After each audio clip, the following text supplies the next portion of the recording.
Vamos a iniciar nuestra conversación de hoy haciendo una breve referencia a cuanto dijimos el mes anterior. Como ustedes recordarán, hablamos acerca del proceso de redención, haciendo un énfasis especial acerca del significado absolutamente científico del término, que se escapa de la concepción meramente religiosa que hemos sostenido hasta aquí, y llevando este espíritu de redención al seno mismo donde se gesta la estructura física de nuestro universo, es decir, el elemento químico, teniendo en cuenta que un elemento químico es una entidad autoconsciente perteneciente a una corriente de vida hasta aquí desconocida, pero tan absolutamente completa como es la evolución débica o la evolución humana. Todos los elementos químicos de nuestro sistema solar, no solo del plano físico, sino también de los demás planos, plano astral, plano mental, plano búdico, etc., están constituidos por elementos químicos. La densidad de un elemento químico define su grado de evolución. Y el grado de evolución de los elementos químicos, y no importa qué cuerpo físico, mental o emocional de cualquier ser humano, indica el grado de evolución del ser humano. Así que el principio de redención es lo que a nuestra estructura meramente física compete. Vendrá determinada por el ejercicio de las funciones del espíritu, por la sabia organización mental del individuo y por la capacidad de extraer sustancia etérica del plano físico e introducirla conscientemente dentro del núcleo de la sustancia que llamamos elemento químico. Dijimos también, ustedes lo recordarán, que redención técnicamente descrita es su utilización de la materia en no importa qué nivel del universo. Indica también introducción de luz en la sustancia. Y todo este proceso nos lleva a la conclusión de que la evolución del universo está regido constantemente por el principio de redención. Y tal como les anuncié, hoy vamos a referirnos a partir de este proceso de redención de uno de los temas más esotéricos que enfrenta la mente investigadora del ser humano, y es el tema de la iniciación. Iniciación técnicamente descrita implica la revelación de un secreto, el descubrimiento de un misterio y la conquista de una dimensión. Así, en este orden. Implica constantemente una pérdida constante de peso, un término científico por excelencia, de cada uno de los cuerpos específicos con los cuales expresamos nuestro espíritu.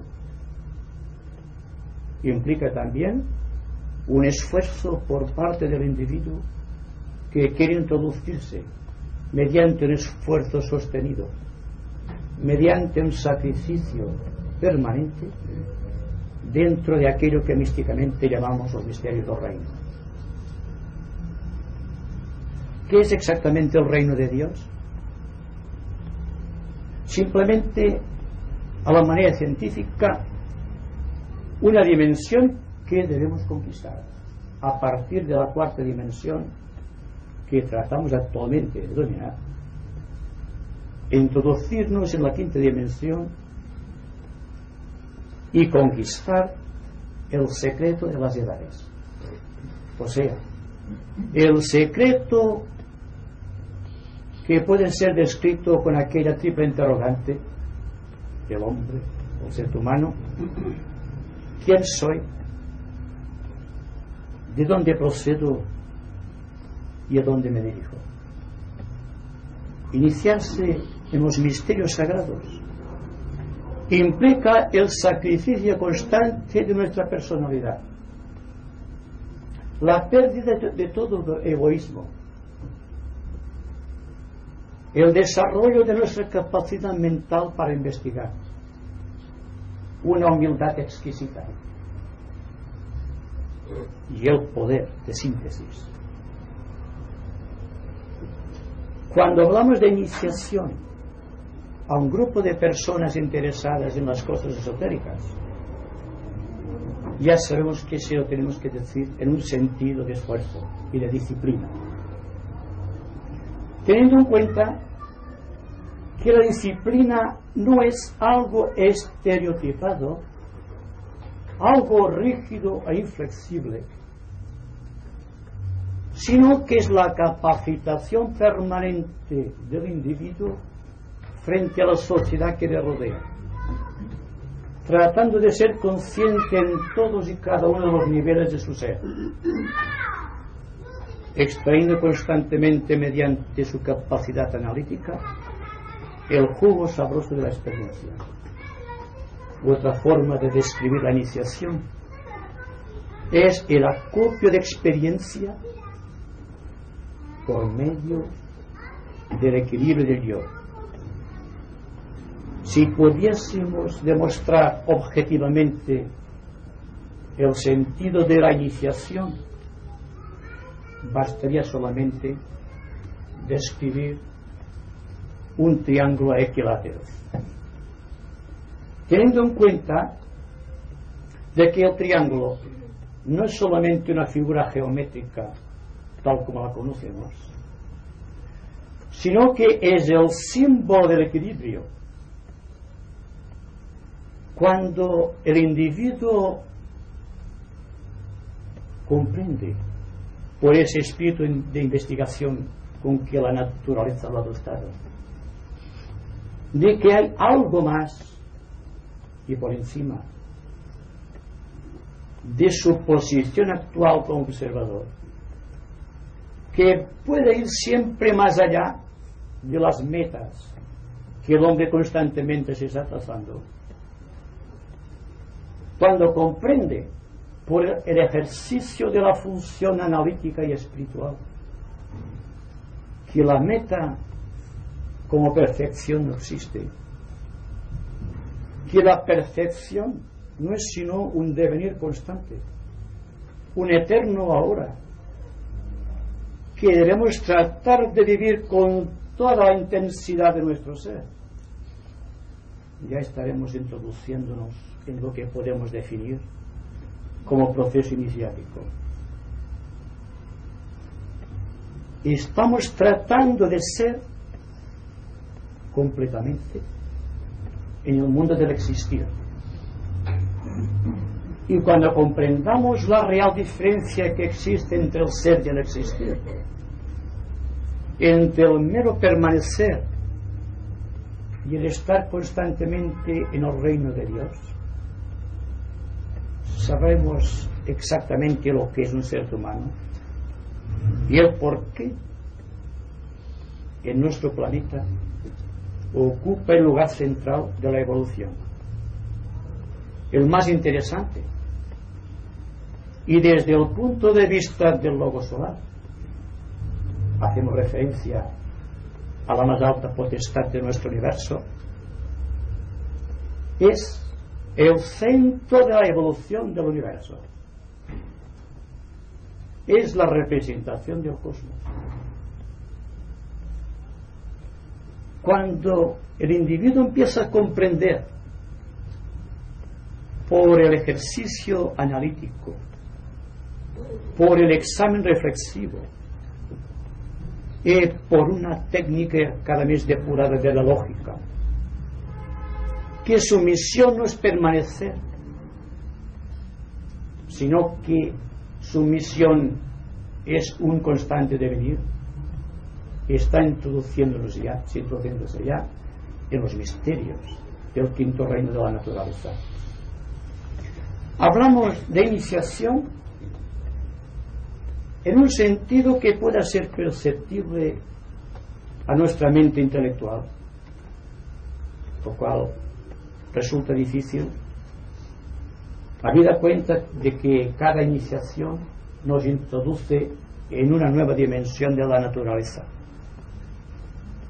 Cuando el individuo correctamente orientado, con buena voluntad, ha logrado equilibrar su cuerpo físico al extremo de poder extraer del subplano subatómico, del plano físico, las energías de purificación o de redención, entra en aquello que podemos decir la primera iniciación. Esta iniciación está representada gráficamente en la constitución misma del universo. ¿Cuántos de entre ustedes estuvieron presentes cuando nos referíamos a la absoluta temática de los 7 rayos? Recordarán que hablamos de una posición estelar, astrológica, si ustedes me lo permiten, constituida por la constelación del Can, la constelación de la Osa Mayor y la constelación de las Pléyades.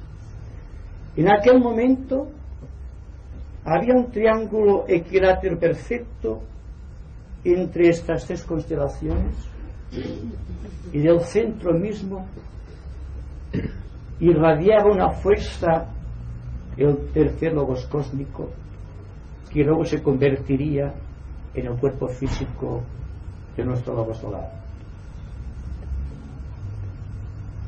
Para que la conjunción fuese completa, para que existiese un perfecto acorde de una de las estrellas de la constelación del Can, de la constelación del Can o del perro, como también se lo denomina, pudiese abordar el tremendo sacrificio de la primera iniciación del logo solar, hizo conciencia en la nebulosa un gran adepto de la estrella Sirio, que pertenece a la constelación del Can. Fue, por así decirlo, la introducción en nuestro universo del proceso iniciático. Ustedes dirán que nos vamos muy lejos para hablarle al hombre más de cerca. Yo digo que esta es la ley esotérica. La ley esotérica es captar un conjunto de valores universales y aplicarlos después al individuo, de manera que el individuo constantemente se dé cuenta de que constituye una parte consciente del cosmos absoluto. Y tal es el principio iniciático, una conciencia de adaptación a las grandes verdades cósmicas que nuestra mente va constantemente adquiriendo. Otra iniciación más cercana a nosotros, teniendo en cuenta siempre que la iniciación siempre obedece a una posición triangular de alguna constelación o de algunos planetas, trayendo a la vida una nueva dimensión o una nueva oportunidad de redención o un nuevo poder de síntesis para dominar la materia. Así, cuando pasada la mitad de la tercera raza, la raza de Lemuria, el hombre, que entonces era un gigantesco animal, sin mente, que se había adueñado de la tierra, pero que carecía de la mente. Los pitres le habían concedido el cuerpo. Los pitres son los adeptos de la luna, de la cual provenimos en forma sustancial. Los pitres nos concedieron también el cuerpo emocional y también un principio de mente, solamente un principio, pero sin resonancia. Según se nos dice, la evolución seguiría su curso natural y a partir del reino mineral llegaría un momento en que se alcanzaría la conciencia humana y se pasaría también a la otra dimensionalidad o al quinto reino de la naturaleza para proseguir adelante ese sistema de valores psicológicos trascendentes. Pero hay un principio también muy bien descrito por Pablo de Tarso en sus famosas palabras a los Corintios, que dice que el reino de Dios puede ser arrebatado por la violencia. Significa que si el individuo, que si la naturaleza realiza un esfuerzo, puede acelerar el curso de la evolución y realizar en un tiempo breve aquello que según el orden natural ordinario tardaría muchos millones de años. Las potestades cósmicas que están presidiendo nuestro sistema solar, allende nuestra razón e entendimiento, decidieron realizar en la Tierra idéntico proceso que el que había motivado la quinta iniciación en el planeta Venus, y entrando así rápidamente en la quinta ronda.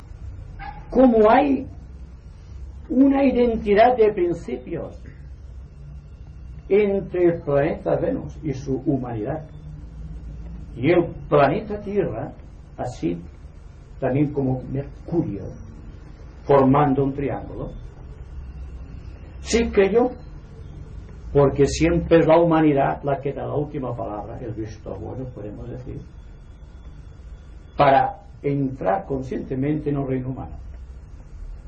Nos referimos al hombre gigantesco que poblaba la Tierra en aquellos momentos de gran tensión planetaria.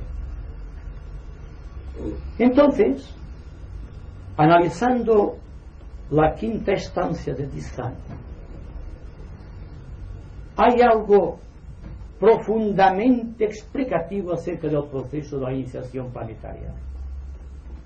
Cuando nos habla de una manera directa, sin paliativos, que del planeta Venus descendieron, en términos científicos, a la Tierra aquellas entidades que serían los portadores de conciencia humana y los que introducirían más tarde, merced a los ángeles solares, el principio de autoconciencia en el individuo, y por primera vez en la historia del planeta el ingreso en las tareas de la evolución del cuarto reino, el reino humano.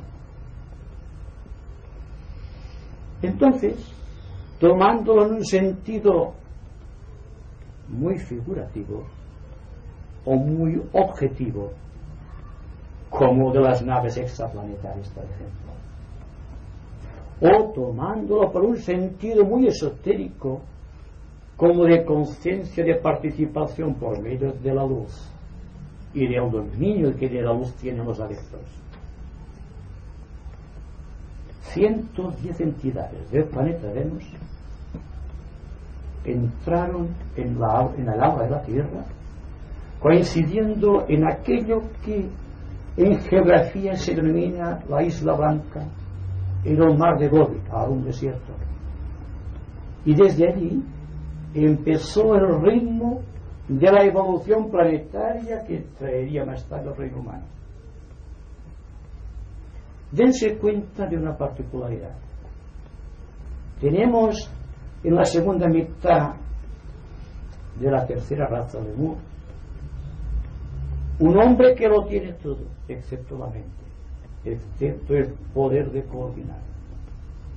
El hecho de que vengan los señores de la llama, Sanat Kumara, señor del mundo, tal como se conoce actualmente, viene precisamente porque del fondo del corazón de aquel hombre o semi-hombre, o como queramos llamarlo, había una ansia suprema de libertad, y como que la libertad es el fruto de la percepción directa de las cosas. Sin mente no se puede captar esta realidad. Y es entonces cuando se produce el hecho de que la jerarquía planetaria inicia en la Tierra el reinado de la aceleración del movimiento evolutivo en este esquema, el esquema terrestre. Se aprovecha, ustedes irán viendo los triángulos, una óptima posición de las constelaciones de Sagitario, de Géminis y de Cáncer. Dense cuenta, Géminis es una constelación típicamente masculina y Cáncer genuinamente femenina, siendo el poder superior Sagitario el más viejo de nuestro universo, el más adelantado, aquel que se llama el Padre después de Dios el primero, el que inicia en la Tierra actuando sobre el logos planetario la segunda iniciación que le corresponde a la Tierra. Anteriormente, a través de las edades, tenemos ya un principio de redención. Antes de que existiese en la Tierra ninguna raza todavía, coincidiendo con esta segunda iniciación con la cual el lobo solar empieza a hacer sentir su presión sobre nuestro planeta, se abren las perspectivas de otra oportunidad, que es la que abre el camino de los ángeles solares, aprovechando también una posición triangular, ya no a nivel de constelaciones, sino a nivel de planetas. Vemos que cuando, pasado cierto tiempo,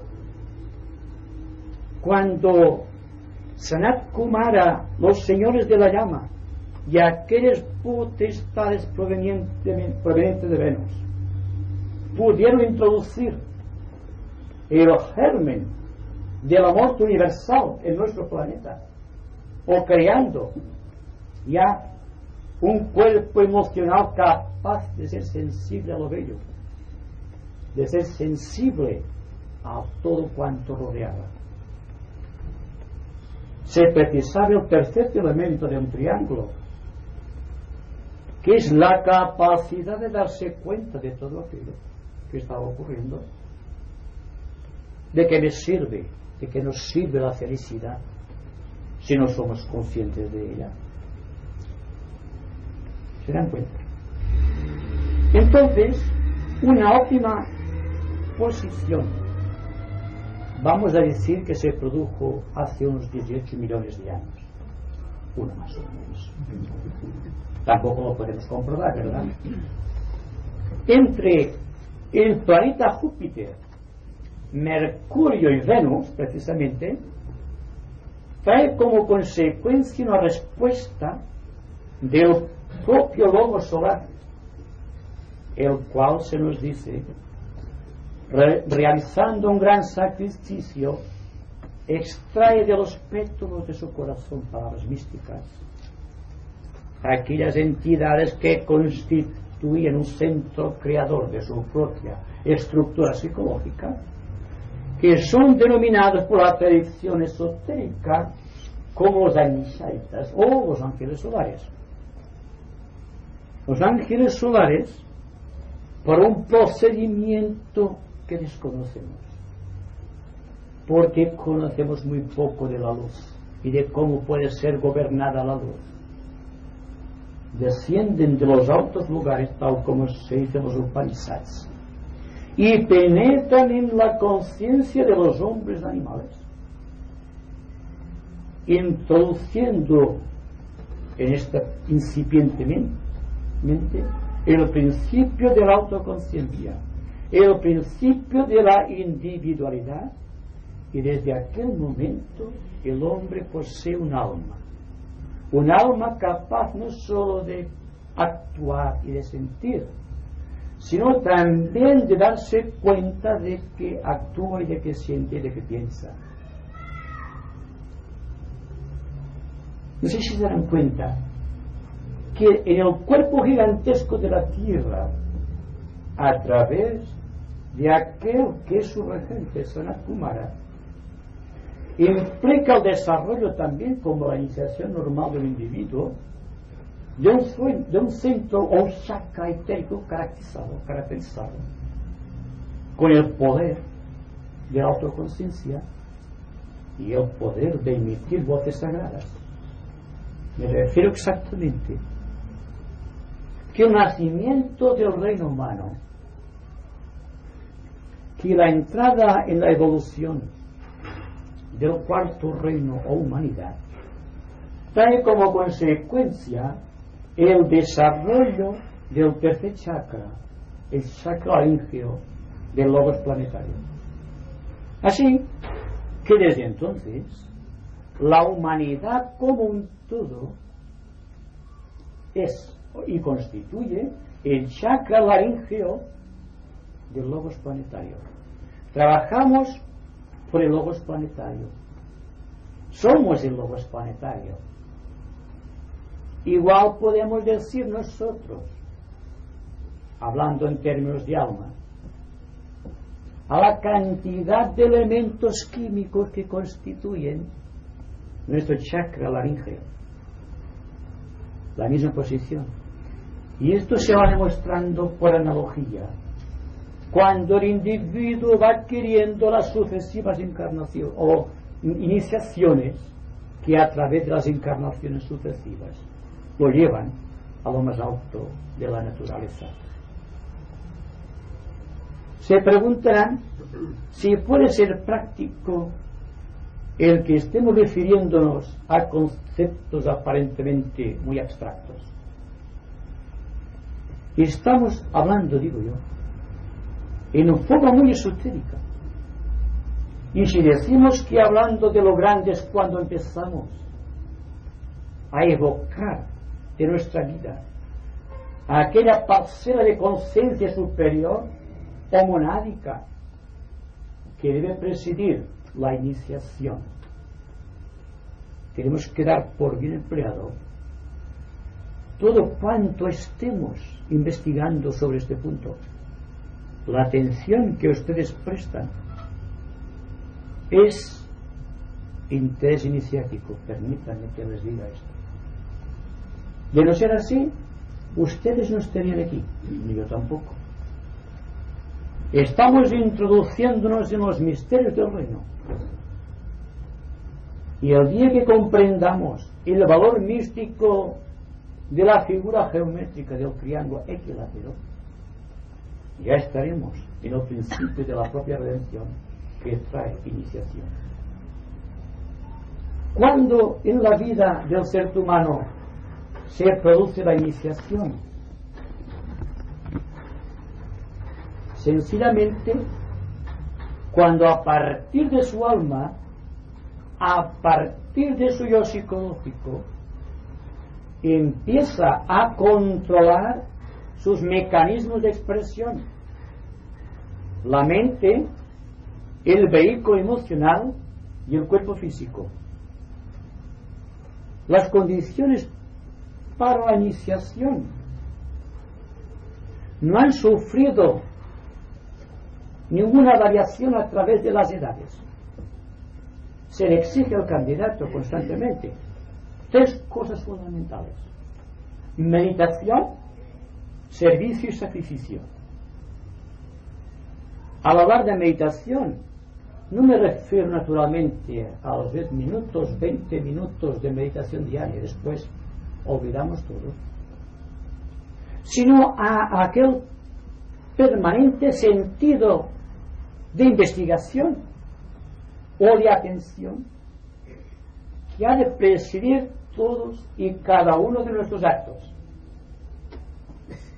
Por el grado de atención y desde el ángulo de vista esotérico, tenemos a los aspirantes espirituales, tenemos a los discípulos en sus diferentes modalidades y tenemos a los iniciados. ¿Qué es lo que caracteriza a cada uno de estos grupos? El iniciado, desde el centro de sí mismo, desde el centro de su yo, está gobernando de una manera sabia e inteligente su cuerpo físico, su cuerpo emocional y su cuerpo mental. Siempre el iniciado es un triángulo equilátero visto a través de su proyección psicológica. Lo que caracteriza a un discípulo en sus distintos grados es la capacidad que tiene de dominar 2 de sus aspectos, y es aspirante aquel que empieza a controlar perfectamente uno de los aspectos. Hablando en forma geométrica, al aspirante le corresponde el triángulo escaleno, al discípulo el triángulo isósceles y al iniciado el triángulo equilátero.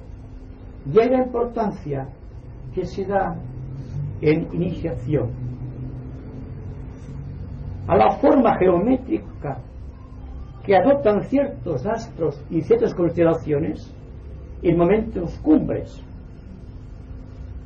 porque el principio de iniciación no es solamente algo que corresponde al ser humano que va creciendo bajo el lema de que el cielo puede ser arrebatado por la violencia, sino porque es un proceso cósmico al que deben forzosamente adaptarse todas las entidades psicológicas, señores de mundos y de sistemas y aún de galaxias. Si para la bendición que produjo iniciación del Logos, de la constelación del Can, por medio de un elevado adepto de la estrella Sirio, produjo nuestro universo para producir aquella entidad central que llamamos un Logos cósmico, que se manifiesta a través de un grupo de 7 universos.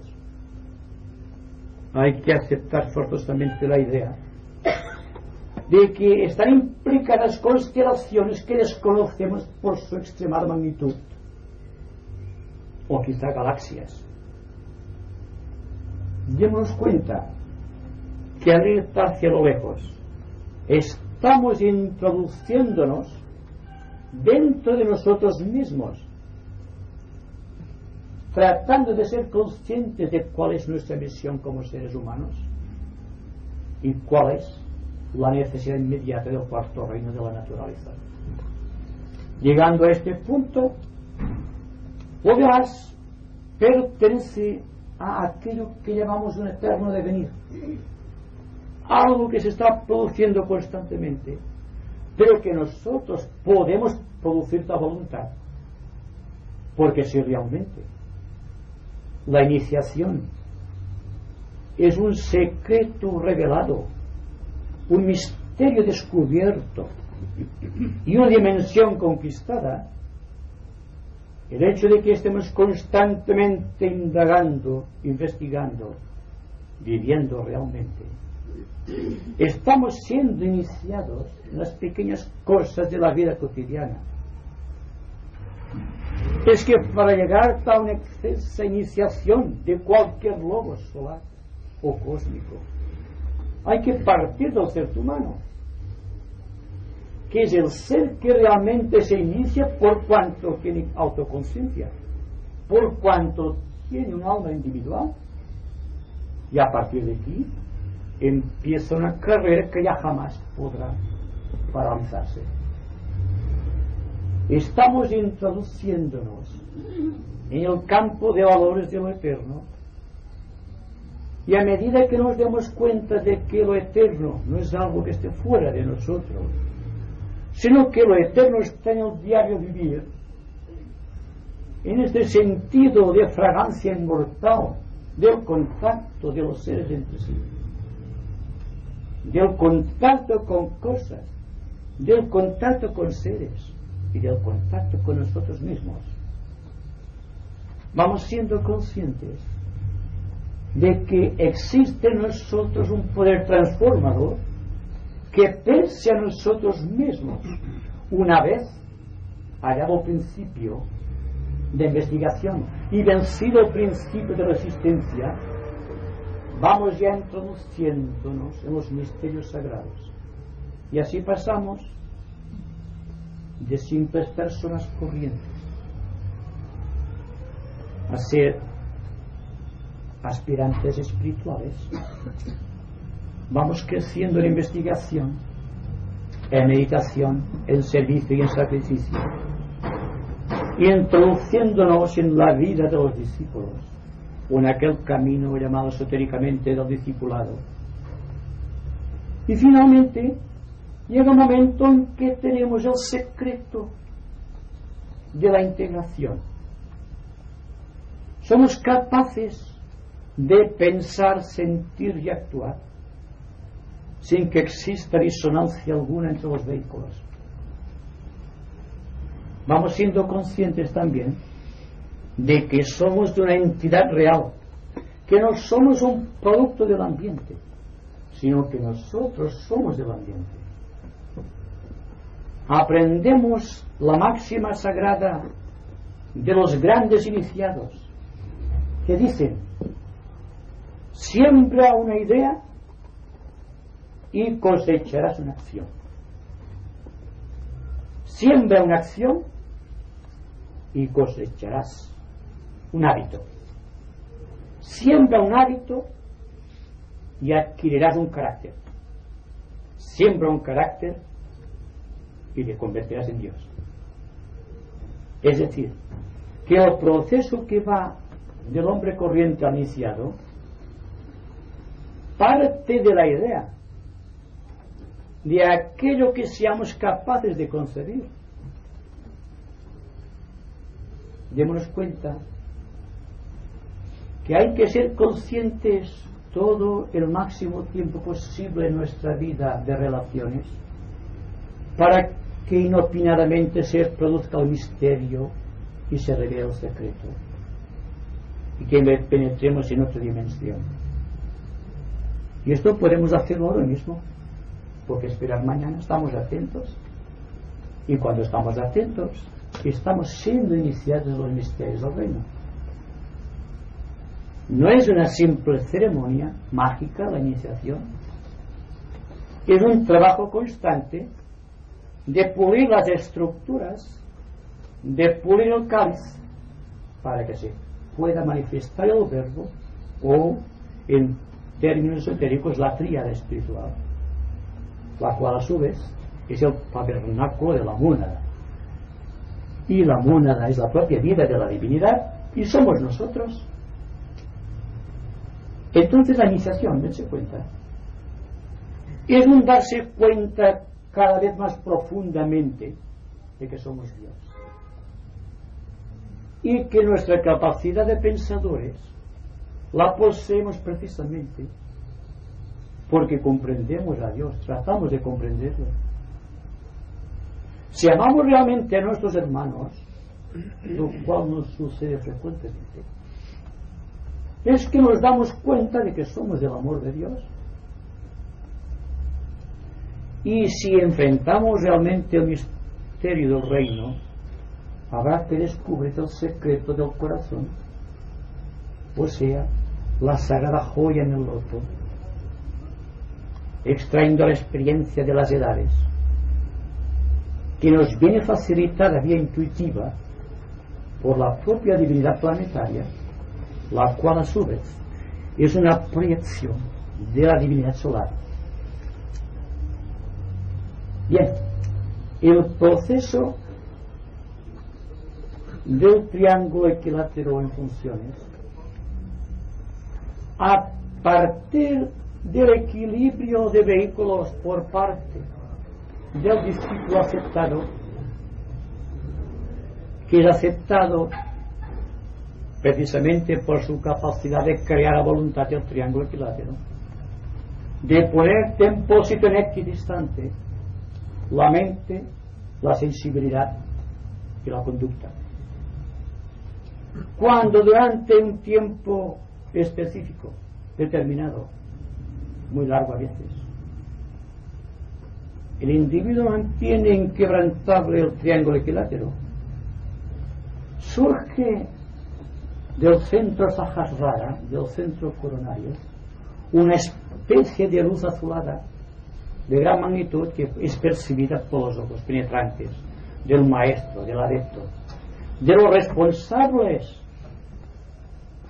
de la jerarquía planetaria, y entra en lo que se dice la corriente iniciática. Es iniciado entonces en los misterios del reino, empieza a descubrir secretos, a revelar misterios y a conquistar dimensiones, y pasa así, venciendo la inercia de sus vehículos, de la oscuridad a la luz, de lo irreal a lo real, y de la muerte a la inmortalidad. Bien, dense cuenta de un triángulo específico para demostrarles que en una iniciación individual existe la misma figura mágica creada por el triángulo equilátero. Lo mismo que hemos visto antes entre la constelación de Sagitario, de Géminis y de Cáncer, para introducir en la Tierra el principio de la jerarquía espiritual por medio de Sanat Kumara y los señores de la llama, y que hemos reproducido después cuando la venida de los ángeles solares, aprovechando una óptima posición de Sagitario, de Mercurio y de Venus.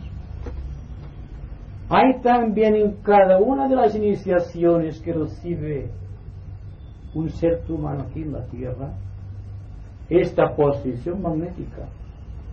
Entonces existe lo que se llama el hierofante o iniciador, el que lleva en sus manos el cetro iniciático, el que lleva el poder de los altos lugares del sistema. Existen dos maestros que son dos planetas sagrados que asisten al aspirante durante la prueba iniciática. Y en el centro existe el candidato a la iniciación. Se espera el momento cumbre, astrológicamente señalado, en que desde los altos éteres se forma un triángulo equilátero perfecto, y entonces el iniciador, a través del cetro iniciático, le comunica al iniciado las fórmulas que deben hacerle partícipe de un secreto, con la capacidad de revelar el misterio y la posibilidad de ascender a un plano inmediato superior dentro del terreno de las dimensiones. Entonces todo está aquí. Si queremos aprender a convertirnos en un maestro, hay que ser un buen discípulo. Y ser un buen discípulo, y no empleo término discípulo en un sentido, digamos, muy místico, sino quizá muy científico. Hay la posibilidad de que la creación de este triángulo equilátero por una mente realmente sana, en el buen sentido de la palabra, una mente investigadora, el secreto de la pureza mental está en la investigación. Una mente que no investigue y está sujeta siempre a la presión del ambiente. Y si la mente no controla, no puede haber control de las emociones. Y si no hay control de las emociones, no puede haber un control de lo físico. Así que, tal como decíamos antes, partiremos de la idea que haremos hábitos. Los hábitos se convertirán en un carácter estable y desapasionado. Y finalmente, la relación del triángulo se convertirá en iniciados, sin partir de nuestra condición humana. Porque, ¿quién sabe lo que es la iniciación? Seguramente que el propio iniciado no sabe que es un iniciado, pero eso sí se comporta como un iniciado. Y es esto lo que lo define en el mundo de los hombres. Desde el momento en que una persona se comporta correctamente, que se le ve un espíritu de fraternidad, un espíritu de servicio, que se debe actuar en la sociedad como un verdadero hijo de Dios, se puede decir que aquella persona es un iniciado en potencia. Siempre es un testimonio de la luz y un servidor del plan. Y esto es algo que podemos realizar constantemente en nuestra vida. Cuando investigamos profundamente cuánto nos rodea, y hay mucha belleza escondida por doquier, que debe ser revelada, nuestra mente será portadora de valores eternos. El cuerpo emocional será controlado y el cuerpo físico seguirá fielmente las instrucciones del pensador. No podemos pasar de aquí, pero hay que empezar de aquí. Hay que iniciar el proceso a partir de lo que está a nuestro inmediato alcance, para tener un canto de esperanza, para estar seguros de cuánto estamos tratando de comprender. Solamente tenemos como centro de atención la conducta. Examinemos la conducta, veamos si esta conducta viene insuflada en los anhelos del corazón ardiente y suave, y si este suave y tierno corazón viene impregnado por la ley del espíritu por medio de una mente analítica sabiamente investigadora. Todo lo tenemos ya, todo está a nuestro alcance. Solamente hay que descubrir nuestra capacidad de obtenerlo. Bueno, ustedes dirán, tienen su palabra ustedes ahora.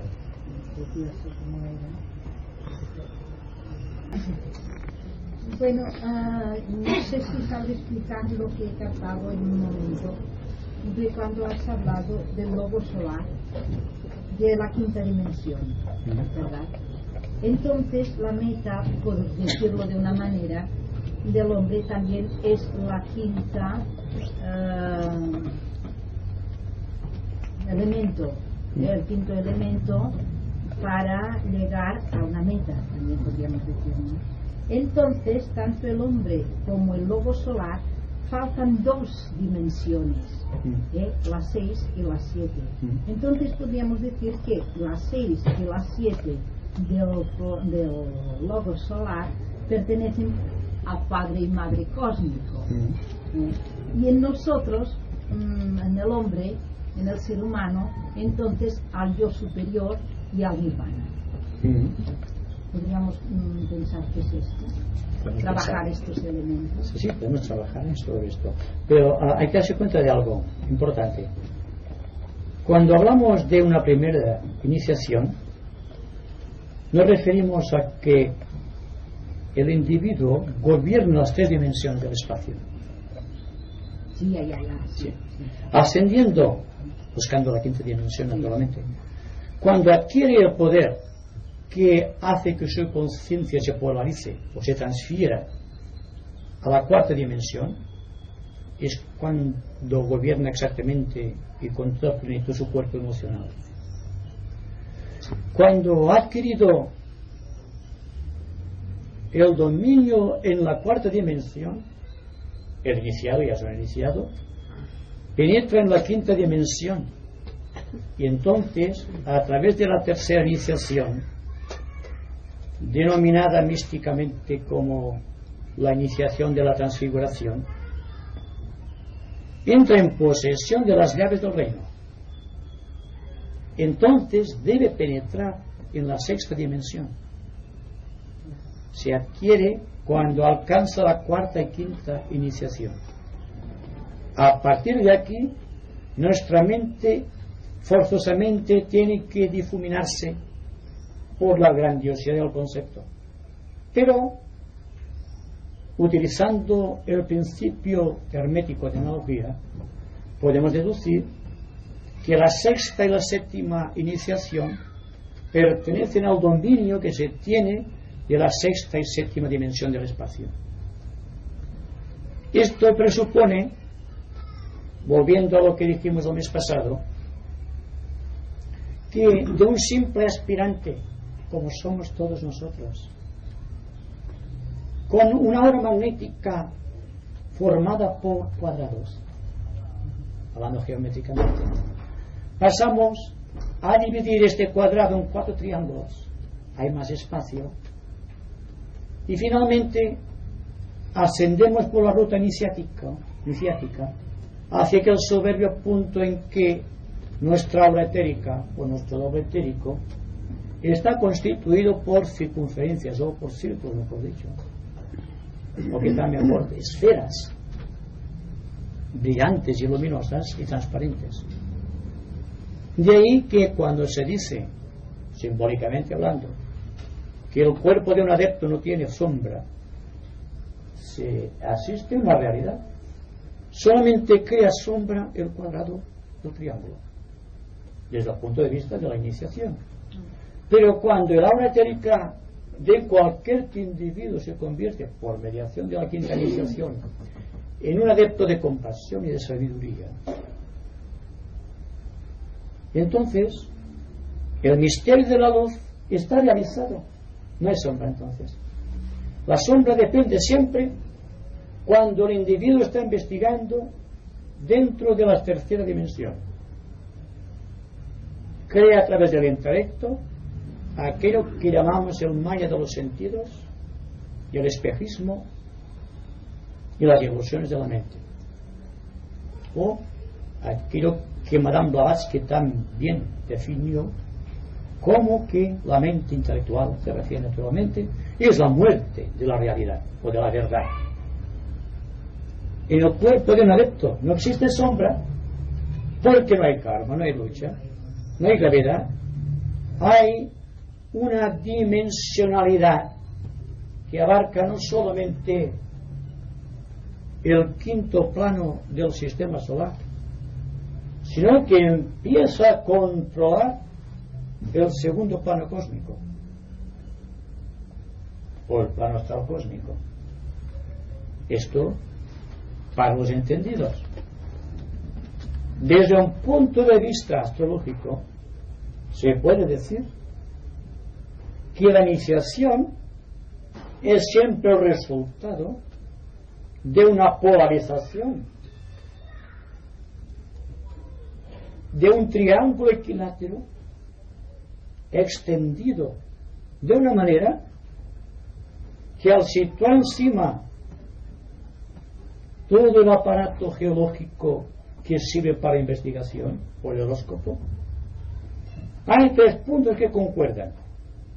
Y siempre se ha dado el caso de que en las grandes iniciaciones de los logos solares y los logos planetarios, pero también en el devenir de la evolución del ser humano, se da exacta coincidencia, que escapa la penetración de los astrólogos, que es que hay un punto clave, debe ser un iniciado para ver esto, en que el horóscopo de la persona en 3 puntos definidos da un triángulo equilátero perfecto, el mismo que hemos visto antes con las Pléyades, con la constelación del Can, etcétera, etcétera, y con las constelaciones que dieron vida al Señor del mundo, o con aquellas posiciones planetarias que hicieron posible la venida de los ángeles solares.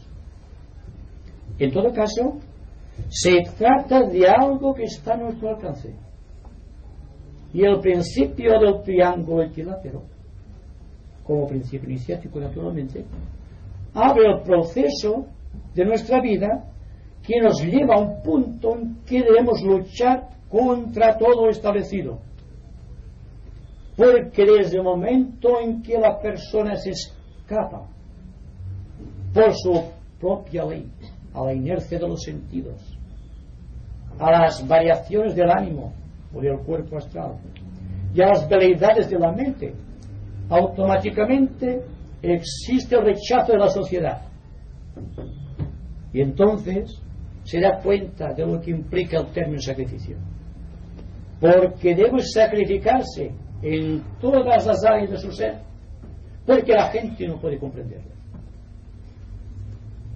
Tiene que luchar, tiene que vivir amando y al propio tiempo, sin mucha indulgencia consigo mismo, luchar hasta la extenuación, hasta la muerte si es preciso. Llega el momento en que llega a conquistar todos los valores que hasta aquí aparecían como reales y quedan relegados al plano de la ilusión o del espejismo, y va continuando de esta manera hasta crucificar su propio yo en la cruz de la 4ª iniciación, constituyendo así el punto clave en el que completamente solo, olvidado de todos, aun de los seres más queridos, está durante una fracción de tiempo indefinible porque escapa a las normas del tiempo, en que su soledad es tan absoluta que como Cristo debe exclamar: Padre, ¿por qué me has abandonado? Y al pasar de aquí ya viene algo del Padre que dice: este es mi Hijo muy amado, en quien tengo puestas todas mis complacencias. Y entra el iniciado libre de espacio y tiempo, más allá de sus vehículos, más allá de todo cuanto constituyó un anclaje para su vida kármica, en el 5.º reino de la naturaleza. El 5.º reino, la 5ª dimensión, el 5.º planeta, el 5.º rayo, el 5.º plano cósmico, los ángeles o los prometeos que los traen del 5.º principio, empiezan a tener para iniciado un valor absoluto de verdad y de síntesis. ¿Puedo hacer? No, voy a decir una continuación, pero es igual. Hermano, te voy a hacer una pregunta. ¿Cómo podemos descubrir el saber la categoría que pertenecemos, ya sea como aspirantes, discípulos o iniciados? Puesto que el orgullo nos puede hacernos comprender que somos superiores, o la humildad creernos inferiores. O sea, el hombre, el individuo, nunca debe preguntarse en qué categoría está, porque una de las realidades del sendero espiritual es el autoolvido. Y si hacemos muchas elucubraciones mentales en torno a nosotros mismos, tratando de descubrir nuestra relación espiritual, sin dar a los que tienen que ver si estamos avanzando al sendero. Nuestra misión es vivir el bien noblemente, el estado de evolución corresponde a la conducta.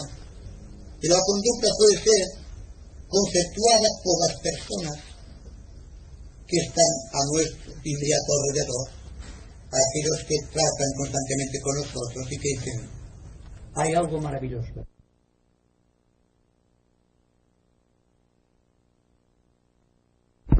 Y por medio de un hermano espiritual no nos podíamos enterar de esta categoría. Es que no le veo la relación. Sí, quizá. Suponga usted que le diga yo que soy de la cuarta iniciación.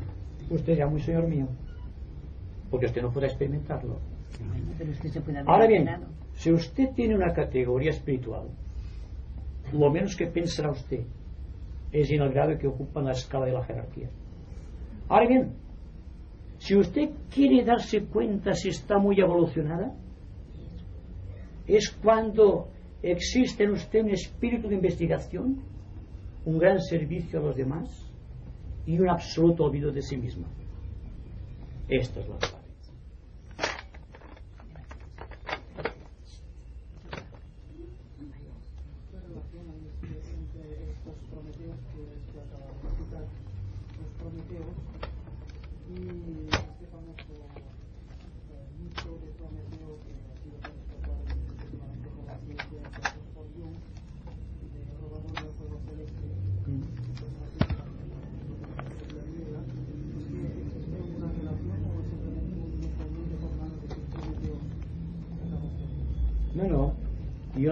Yo precisamente hablo de los prometeos precisamente por la tradición, por el símbolo que entrañan. De hecho, los ángeles solares traen la luz del quinto principio cósmico. Es precisamente el mito al que alude Jung, es este, el de los prometeos, de los ángeles solares.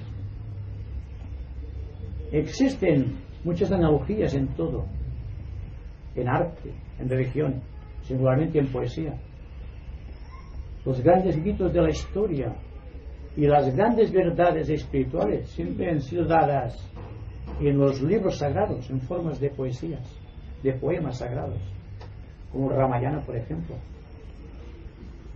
Entonces todo el proceso no es ni más ni menos que una aseveración de hechos a partir de una idea que se transforma en acción. Desde este ángulo de vista es Prometeo, esotéricamente hablando, todo aquel que sirve de intermediario a otra persona para que tenga más luz. Es que había un escritor francés actual que está bastante de moda en Francia, muy leído, que ha sacado la teoría de que el Prometeo era un extraterrestre que llegó con su propia evolución, por la involución que traía en sí mismo de otras esferas, que llegó a una sabiduría tal que adivinó, conquistó el medio de llegarse hasta los dioses y allí robarles pues todo esto era el italiano, ¿no? Que puede ser una cierta limitación, que no sé a cuál categoría corresponde. Este señor pues ha difundido esa teoría que por ejemplo ahora por Pascua estuve yo en un centro iniciático y serio en Francia, y esta teoría recuerdo que se comentó mucho y la ligaban con los extraterrestres, que puede ser real, no creo que veremos, y que entonces llegó por su propio medio a una reunión y que entonces robó, hacía la ligación con el mito griego de que era un robador. Entonces luego se les ahora, francamente a mí me parece más seductora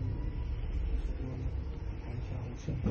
Bueno, son las teorías, esas teorías, singularmente cuando provienen de personas inteligentes, se basan siempre en una realidad. No rehuyo la idea de los extraterrestres, de ninguna manera. He hablado de la venida de Sanat Kumara de Venus.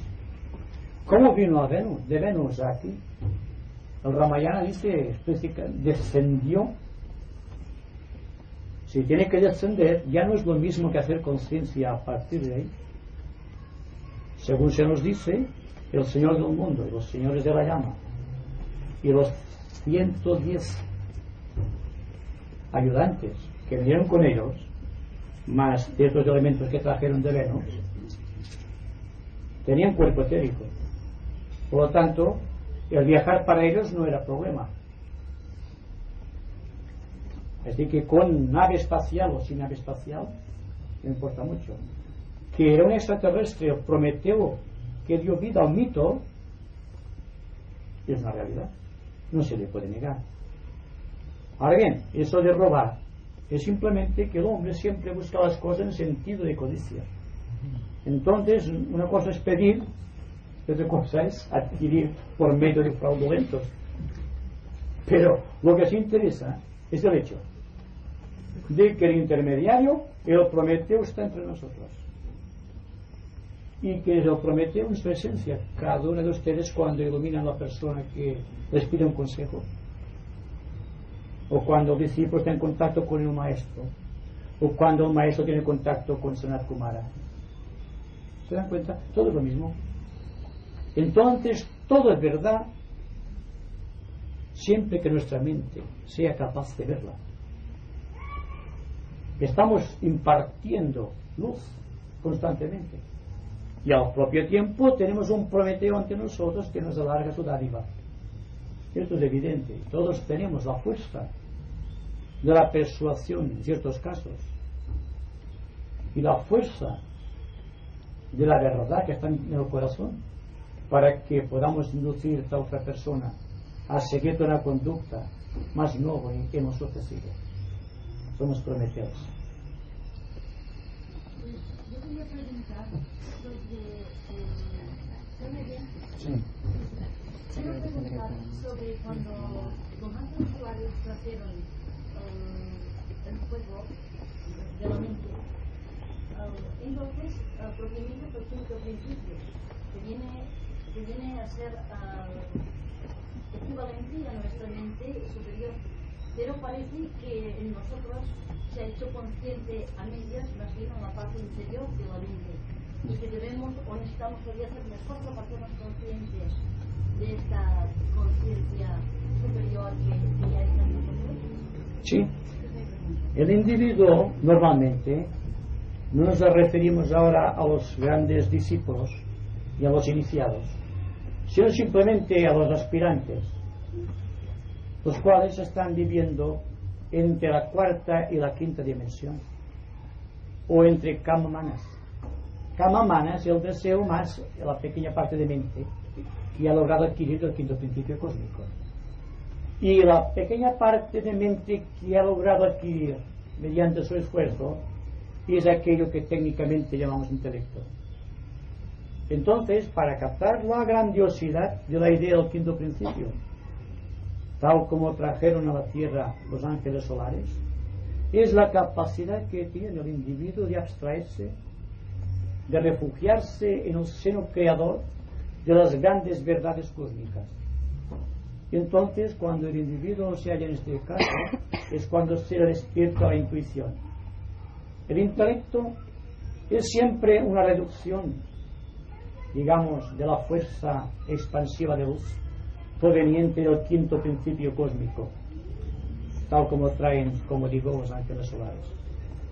Se trata de un momento en la vida del ser humano, siempre que tenga estructurar un buen antakarana, o puente de contacto entre el centro ajna y el centro coronario, en que realmente puede percibir la verdad tal como Dios la muestra y no tal como la deforma el intelecto, porque el intelecto, estando unido al deseo, estando manas unido a kama en el sentido de deseo, entonces existe una distorsión de la luz y la persona no percibe las cosas tal como son, sino tal como se le aparecen por la distorsión mental. Y el intelecto, tal como decía, que repito las palabras de Madame Blavatsky, y es siempre matadora de lo real. La persona cree que es aquello, pero no está seguro. Y de muchas inseguridades se han formado las religiones, las filosofías, las creencias e incluso el arte creador. Y ahí que no existen buenas religiones todavía, en el sentido de la palabra esotérico. No existe un ente creador y no existe una filosofía profunda para que el individuo pueda percibir la verdad. Vemos el punto de vista de un intelectual acerca de la verdad, pero la verdad es la conquista de sí mismo. Y nadie nos puede comunicar el fuego de Prometeo. Si nosotros nos ascendemos al nivel de Prometeo, y al igual que él, robamos o adquirimos el fuego del quinto principio de la mente.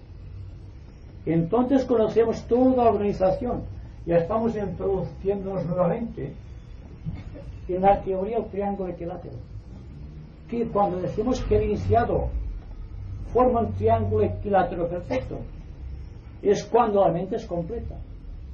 No solamente se domina la parte intelectual, sino la parte intuitiva. Y el cuerpo emocional está constantemente controlado, y la conducta no ofrece resistencia a la capacidad del pensador de imprimir la justa orientación.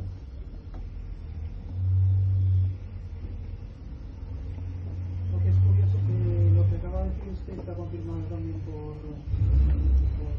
las civilizaciones antiguas, esa verdad que acaba usted de exponer de la distorsión de la luz por nuestro intelecto, porque hay una anécdota que explica Jung o Sami, que una vez se encaró con un jefe de una tribu de Namapueblo, y estaban discutiendo los dos, y de pronto le dice: ¿cómo los europeos estáis locos?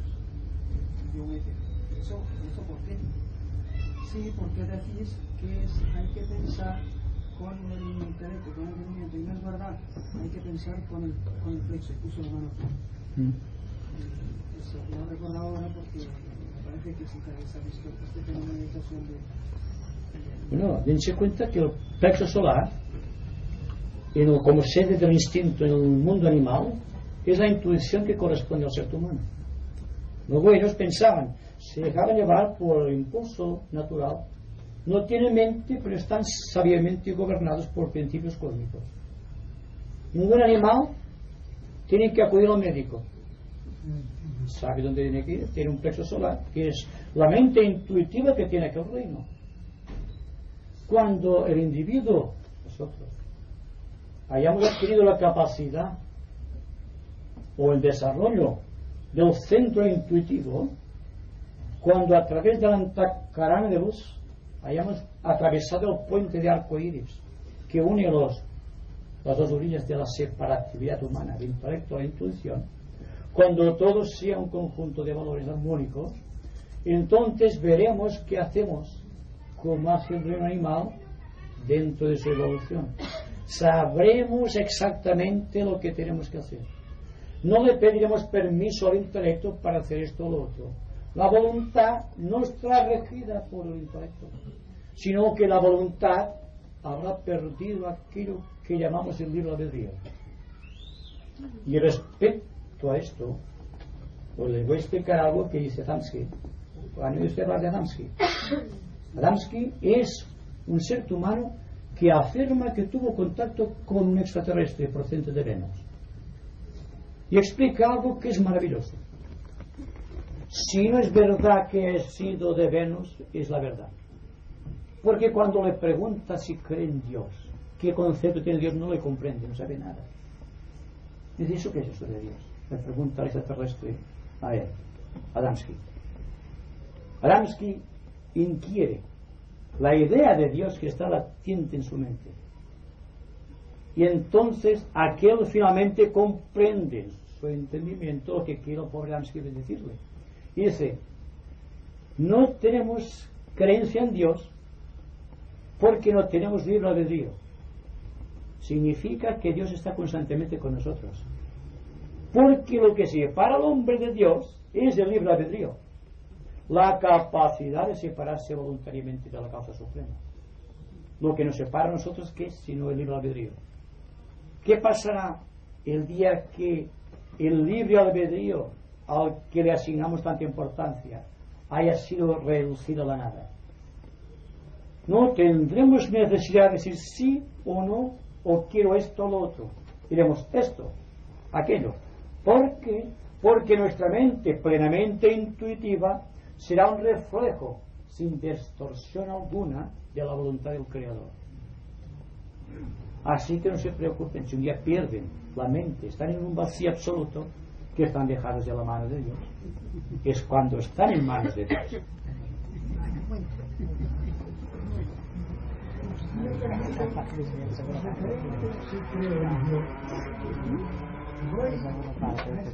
el caso de Voltaire. ¿Qué cree? Bueno, no sé si ya, como siempre me pasa, no sé si ya sirve lo que voy a decir. El caso es que cuando hablaban de los aspirantes y de los iniciados, he pensado yo si tenía algo que ver. El primer paso para saber si un aspirante es aspirante es si es que ha aceptado gradual y serenamente su karma, o bien si se enfrenta con su karma, entonces puede ser que no sea, que debe contarse como que no es un verdadero aspirante. Hay que aceptar el karma primero para saber si se es aspirante. Esta es mi intención.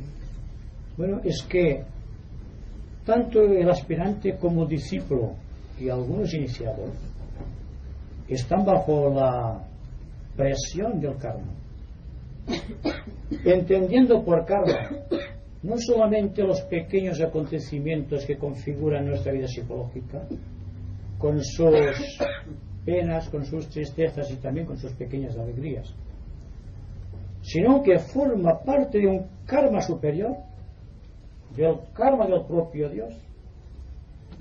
Porque si Dios no tiene un karma a un nivel donde nuestra mente no puede penetrar, no puede existir la estructura que constituye el universo. Habida cuenta que el universo se basa siempre en una proyección del karma en el espacio por medio de los grandes devas o de los ángeles a los cuales nos hemos referido últimamente. Entonces el karma está por doquier. Cuando hablamos de redención, hablamos de un karma que pertenece a la substancia y introducimos luz de inteligencia en la sustancia de los elementos químicos que constituyen nuestros cuerpos expresivos, y automáticamente creamos una luz que se va apoderando, igual que en el caso de una bomba atómica, una explosión por simpatía de todo cuanto está a su inmediato alrededor. Es decir, si una persona libera un cierto contenido o redime una cierta cantidad de la sustancia kármica de sus cuerpos, lo que está realmente haciendo es liberar una parte del karma que pertenece a nuestro universo. Y ahí que siempre somos creadores. Y de ahí también que si vamos progresando científicamente dentro de nuestro espíritu de investigación, no vamos a caer en el error de la era pasada, donde todo era misticismo y emotividad y sentimentalismo, de dirigirse a Dios en el sentido de dame esto o dame el otro, sino preguntar constantemente a la divinidad ¿qué es lo que puedo hacer en tu nombre? Cambia mucho el caso. Pues entonces aprendemos a sumergir los pequeños problemas kármicos dentro del gran problema de Dios que constituye el universo, y nos hacemos grandes pese a nuestra absoluta pequeñez. Y tal como se dice en el libro sagrado de los iniciados, la tierra resplandece a tu paso porque tú estás acatando correctamente los designios del Señor.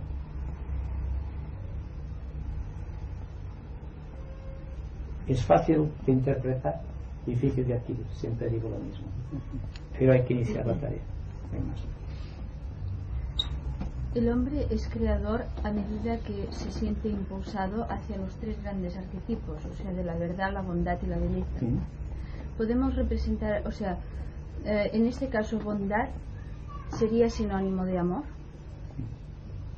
Sí, sí, exactamente. Y verdad sinónimo de investigación, de mental. Y la belleza siempre es a través de la conducta. es que damos mucha importancia a la belleza física.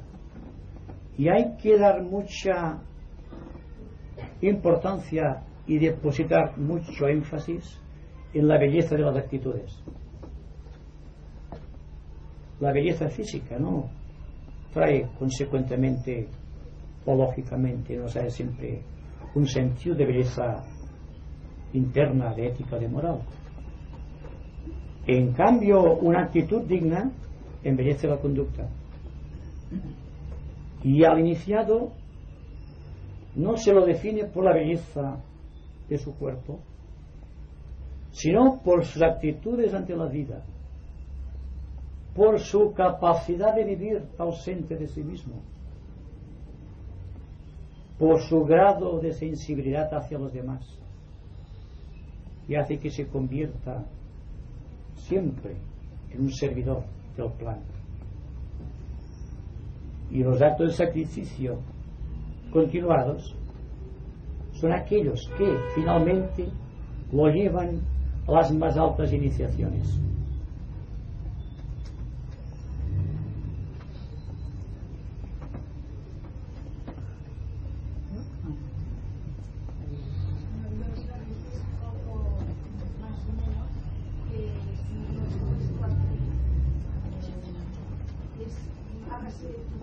Aunque hay un momento que creo que debe ser el individuo ya capaz de acatar esta voluntad haciéndola, pero siempre en la idea de que sea voluntad del Padre.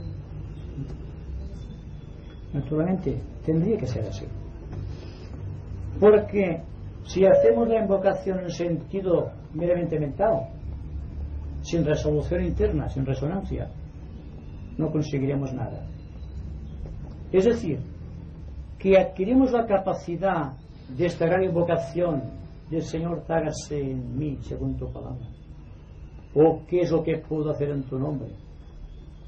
Solamente podemos hacer esta invocación, cuando nuestra mente, nuestro cuerpo psíquico y el cuerpo físico han creado un triángulo equilátero, ha integrado sus valores expresivos de una manera tal que los tres dan una misma nota, y esta nota es la nota iniciática precisamente. Y tal como decíamos al principio de estas conversaciones, hay que contar con tres elementos consustanciales en la creación de cualquier tipo de universo, y es la fuerza del sonido, la capacidad de luz o de color que surge de este sonido, y la creación de una forma geométrica que corresponde al sonido original. Es como si dijésemos, volviendo al principio de nuestra conversación, de que un elemento químico está representando los tres poderes de la divinidad, por ser una corriente de evolución igual que la humana, con grandes reacciones que desconocemos todavía desde el ángulo científico. Es decir, que la fuerza del yo central, si es que podemos decirlo así, siendo comprendidos como es de ley, la forma geométrica en merced a la cual se expresa, y el sentido de la fuerza que proviene de la entidad central y coherente dentro del cual este elemento químico está inmerso, produce un triángulo equilátero. Entonces representan en tiempo y espacio, a pesar de su extrema pequeñez, los poderes del Padre, del Hijo y del Espíritu Santo, de la voluntad, de la sabiduría, de la actividad creadora, o de la vida, de la cualidad, de la apariencia, del espíritu, del alma y de la forma, de todos los elementos trinos que conocemos. Y si un átomo químico, un elemento químico, que debe ser percibido a través de aparatos especializados, ultrasensibles, para determinar solamente su forma geométrica, ¿qué sucederá en los espacios vitales donde vive la sociedad humana? Ese es el misterio que hay que tratar de revelar, que proviene naturalmente de un secreto que tiene que sernos revelado. Y a partir de aquí viene la conquista de las dimensiones del espacio, con nuevos sonidos, nuevos colores y nuevas formas geométricas,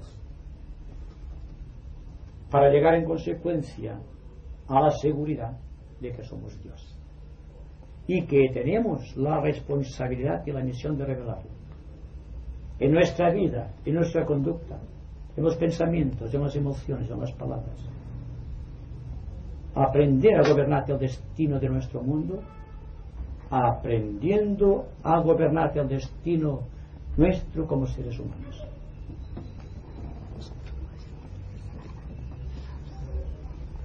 Vamos a hacer un poco de silencio.